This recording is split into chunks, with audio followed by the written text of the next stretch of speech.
How's it going, everybody? Dieter Kurtenbach here in the East Bay. Warriors just lost to the San Antonio Spurs, 111 to 105, deep in the heart of Texas. I got three things for you off of this game. First, pay attention to the process, not the result. I'm not giving you a business book here, but this was a game that really epitomizes that saying. Warriors, I thought, played an excellent game, all things considered. It just wasn't their night.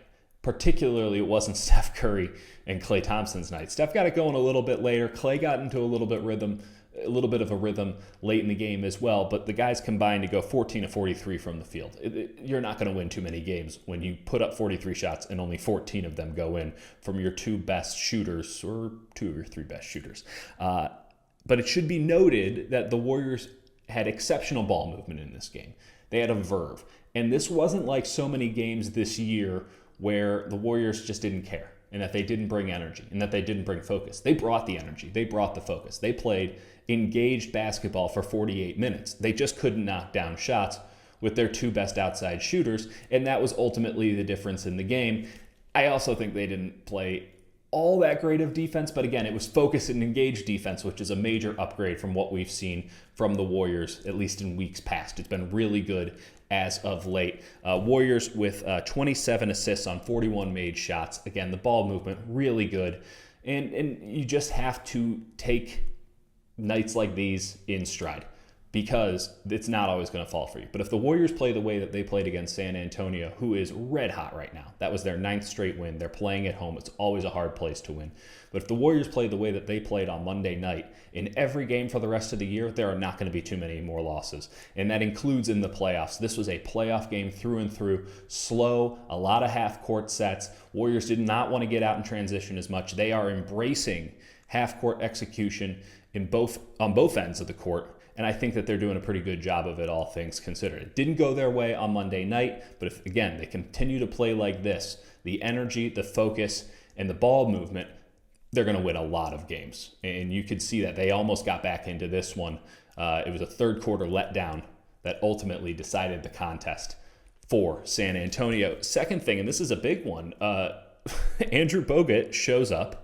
DeMarcus Cousins sits out this game. His MRI came back clean on his right foot, so no long-term concerns there.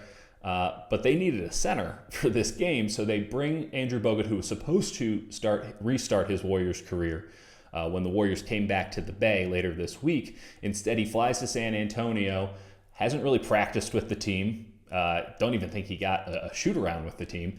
But he's Andrew Bogut. He's been here before. He knows what's going on. He knows the routine. And he started. Who would have seen that coming? And I thought he looked really good in this game. Listen, there were a couple of moments that you might have been able to infer that he wasn't quite sure what was happening on offense. But he knew the right thing to do in those situations. And it was evident early on that he still knows the defensive rotations and that he has no problem calling out the plays quarterback style, the way that Draymond Green has for this team. That's now Andrew Bogut's responsibility too, and he did a really good job of that in this contest. Warriors defense, pretty darn good. The difference, again, LaMarcus Aldridge and DeMar DeRozan knocked down some really tough shots in this game where Klay Thompson and Steph Curry couldn't hit wide open ones in this game. Steph's main make of the night, I think, was a 65-foot heave from three-quarters court. That was the kind of evening it was. That one went in, but the wide open ones, they weren't falling all that much. Bogut, seamless transition. I don't know how many minutes he's going to get once DeMarcus comes back into the fold. Kevon Looney is playing well. Jordan Bell got run in this game, and he looked pretty good as well. There is going to be a bit of a logjam at the center position, but it's a good logjam.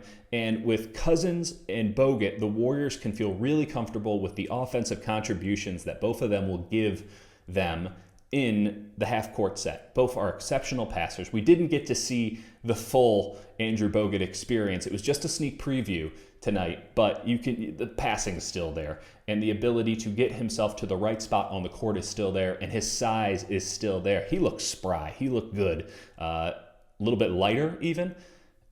It looks like it was found money for the Warriors getting Andrew Bogut at the point that they got him. A really nice pickup, paid immediate dividends. Interested to see how that goes going forward. Third thing, Warriors had to have this in the back of their mind throughout the game.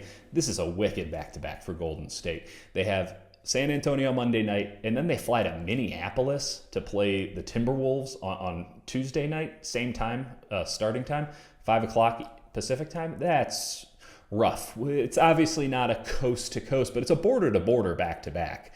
And we'll see what the lineup is like. I presume Andre Iguodala will get back into the lineup on Tuesday. Maybe Steph Curry takes the night off. Maybe Klay Thompson gets the night off. Maybe Draymond Green gets the night off. Kevin Durant coming back into the lineup for the first time in a couple of games on Monday. Looked pretty good, though looked like he was having a bit of a challenge getting back into the flow of things, especially early on in the game. A lot of standing in the corner and just sort of letting Steph and Klay play a 1-2 game. But when he got his opportunities, he was unbelievable in isolation against the Spurs. Maybe he gets a few more of those isolation opportunities with Stephen Curry getting a well-deserved night off, particularly after his performance in San Antonio. He might need it.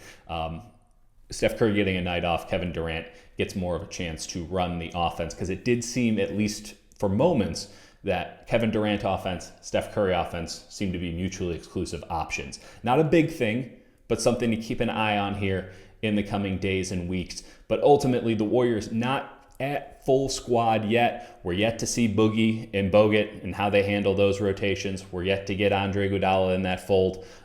This is a team that is now sort of coming together for the first time in the final 14 games of the year. We'll see how many of those games actually result in everybody being available to Steve Kerr. But coming off of great wins against Houston and Oklahoma City, in Houston and Oklahoma City, not a surprise that the red-hot Spurs come in and give the Warriors a really good punch, and that things did not go Golden State's way tonight. We will talk in 24 hours after the Warriors and Minnesota Timberwolves. We'll see if Golden State has any legs for that one. We'll see if DeMarcus Cousins is back in the fold, and if he can handle Karl Anthony Towns. Should be a fascinating matchup. We'll talk after that.